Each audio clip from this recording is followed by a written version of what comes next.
Bonjour la famille. Comme vous le devinez sans doute, nous sommes Sénégalais, nous sommes très fiers par rapport à la performance de l'équipe nationale qui vient de remporter sa deuxième étoile. Nous sommes véritablement très fiers. Et on est très reconnaissant par rapport à la vague de soutien lorsque nous étions dans l'épreuve. On s'est pas senti très seul. On a vu véritablement toutes les autres nations nous supporter. C'était quelque chose d'exceptionnel.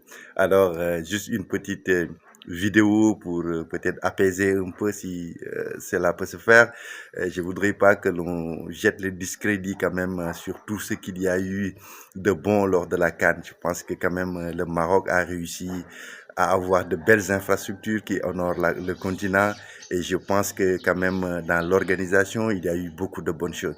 Bon, ils ont certes péché, hein, donc sur l'arbitrage, sur une certaine cupidité, parce que quand même on sait que en football également, l'éthique est très important. C'est pas parce que vous avez organisé la CAN et que vous devez la remporter. Ça se passe pas comme ça. La Côte d'Ivoire a organisé, on n'a pas senti ça. Le Cameroun a organisé, on n'a pas senti ça.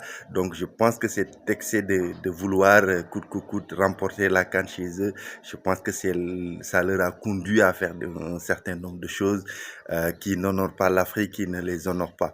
Mais je pense que si on jette davantage le discrédit sur eux, et à force de vouloir se défendre, à force de vouloir clarifier des choses, il s'enfonce davantage. J'ai lu récemment un communiqué de la fédération, je ne sais pas si c'est vrai parce que quand même il y a eu beaucoup de fake news,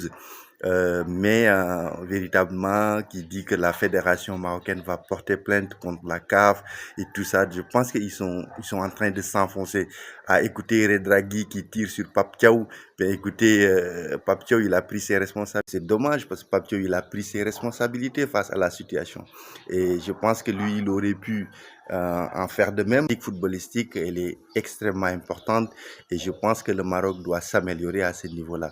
Bon, je pense que le Sénégal a remporté la victoire, c'est très beau et je pense que comme Eliman Ndiaye l'a dit, et c'est ça qui est l'essentiel, on va se focaliser sur la victoire et essayer de dépasser ces étapes-là. Moi, j'aurais conseillé à la CAF donc d'ouvrir une enquête sur peut-être l'arbitrage pour savoir davantage qu'est-ce qui s'est passé et également de sanctionner les joueurs.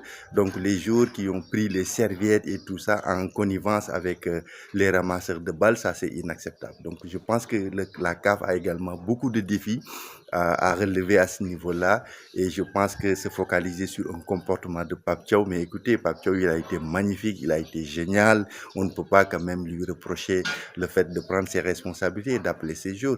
Je pense que c'est comme ça, on est en fête, il faut que la fête soit belle, mais il faut également véritablement ne pas jeter le discrédit sur le Maroc. Je pense qu'il y a eu beaucoup de péchés que je ne minimise pas du tout, mais également ils ont eu de belles infrastructures, une organisation presque parfaite, mais ils ont péché à un certain niveau. Et je pense qu'on devrait les aider parce que ce sont nos frères quand même africains à s'améliorer davantage et je pense que c'est ça qui est l'essentiel. Alors bonne fête à tous et véritablement on est Sénégalais très fiers et très reconnaissants. Ciao.